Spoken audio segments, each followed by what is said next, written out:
కారం రంగు రుచితో ఉంటుంది. ఆచి మిరపపొడి అదరగొట్టే కారం రంగు రుచి. ఆళ్లగడ్డ ఎమ్మెల్యే అఖిల ప్రియని ట్యాక్స్ల వివాదాలు వెంటాడుతున్నాయి. మొన్నటికి మొన్న నంద్యాలలో చికెన్ ట్యాక్స్ వేస్తున్నారు అని మాజీ మంత్రి సీదిరి అప్పలరాజు విమర్శలు చేశారు. తాజాగా అఖిల ప్రియపై మరో ట్యాక్స్ ఆరోపణలు చేశారు ప్రత్యర్థులు. అహోబిలంలో భూమా ట్యాక్స్ వసూలు చేస్తున్నారు అంటూ ఆరోపించారు. అహోబిలంలో బి ట్యాక్స్ ఆరోపణలపై అఖిల ప్రియ కూడా స్పందించారు. తనపై వస్తున్న ఈ ఆరోపణలు తప్పని, తప్పుడు ప్రచారం చేస్తున్నారని ఆగ్రహం వ్యక్తం చేశారు. అహోబిలం సర్పంచ్గా 2006 నుంచి గంగులాను చర్లే కొనసాగుతున్నారన్నారు ఆమె.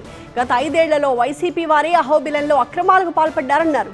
అహోబిలంలో అక్రమ కట్టడాలను కూల్చడానికి తాము సిద్ధంగా ఉన్నామన్నారు అఖిల ప్రియ.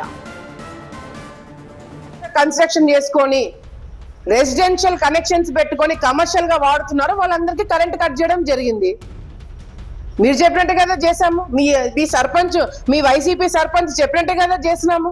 కానీ బీ ట్యాక్స్ అంట, మీ జే ట్యాక్స్ లాగా బీ ట్యాక్స్ కలెక్ట్ చేసే సంస్కృతికి మాకు లేదు. ప్రజలు మమ్మల్ని ప్రశ్నిస్తారని భయం మాకుంది. అంత ధైర్యం మేము చేయలేము. ఈ రోజు నేను ఇప్పటికిప్పుడు పోదాం. ఎవరైతే ఇల్లీగల్ గా కన్స్ట్రక్షన్ చేశారో అహోబిలంలో అన్ని కూల్చేద్దాం. నేను రెడీ.